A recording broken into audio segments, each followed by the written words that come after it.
Letter to Ahmadreza Djalali and his family.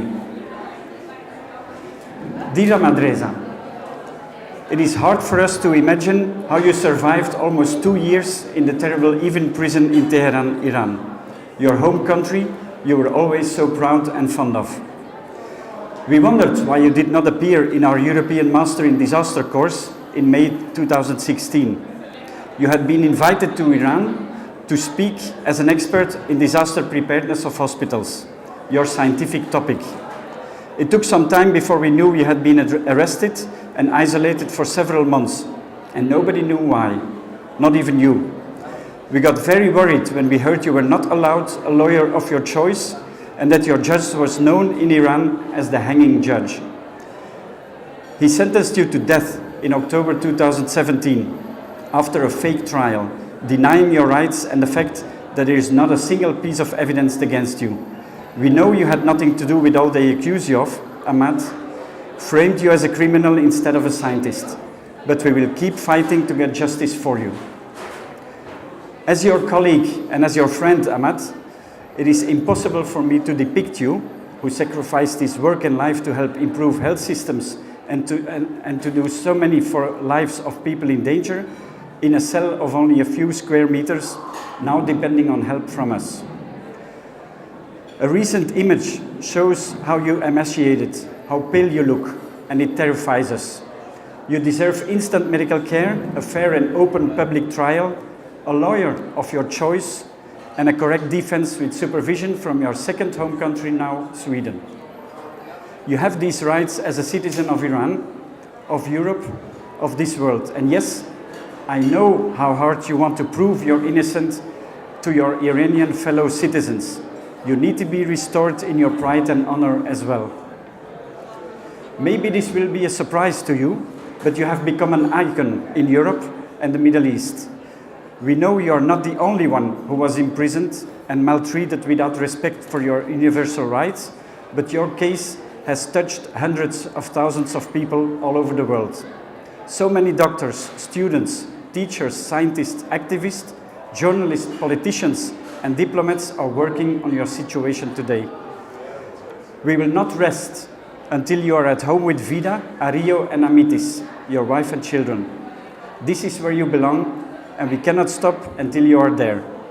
As long as there is hope, you will live. And as long as you live, our hope and fights remain. Until you are free. Dear Vida, Ahmadreza's wife, it is impossible for us to imagine what this injustice means to you, how you manage taking care of your job in Sweden, of the household, your 2 lovely children, and in the meantime continue to fight for justice for Ahmadreza. Even though I know you must be very tired, full of grief and anger, daily writing letters and social media posts, keeping the international attention for Ahmad at the highest level, it is amazing how you continue to refuse to give up hope. Let me take this opportunity, Vida, to express my deepest respect for you as a person. Even when Ahmad was imprisoned, you could not tell us the truth immediately, as you were afraid for repercussions to him and to your children. You always stayed respectful to your country, as did Ahmad. When lies were told and spread, you responded with dignity, correcting the information, demonstrating the gaps in the false accusations, and exploring the reasons why Ahmad was sacrificed for causes he had nothing to do with. Ahmad is innocent, and for innocent people, Vida, we will continue to fight by all means. Dear daughter, Ario Djalali, 15 years old, and dear son, Amitis Djalali, 6 years old. As a pediatrician, it is my duty to look over the well-being of children and minors, wherever in the world. From the beginning of this painful story, I've been thinking so many times of both of you. I can only feel a part of the pain in your heart, but it makes me so angry that you are forced to suffer. When I'm explaining your father's case to the international press, when I'm writing letters to Iranian and European politicians, to religious leaders, when I have 5 minutes during the busy days and when I cannot sleep during the thoughtful nights, I now hug my children longer than they like. because I know we can and you cannot. Because we are free and you are not. As innocent children, you must be feeling even more powerless than us, not being able to change the imprisonment of your father. This breaks my heart.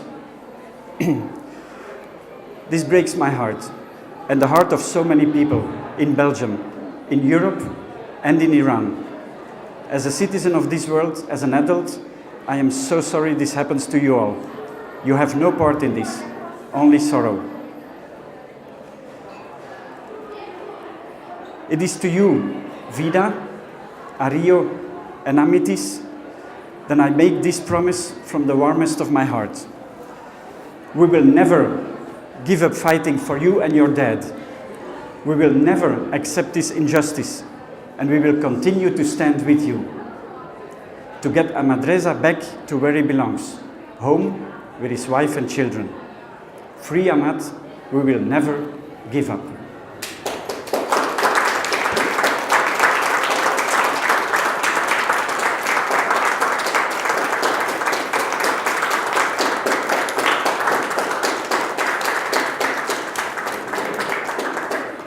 Dank aan iedereen om te blijven steunen en te blijven hopen. Dank u wel.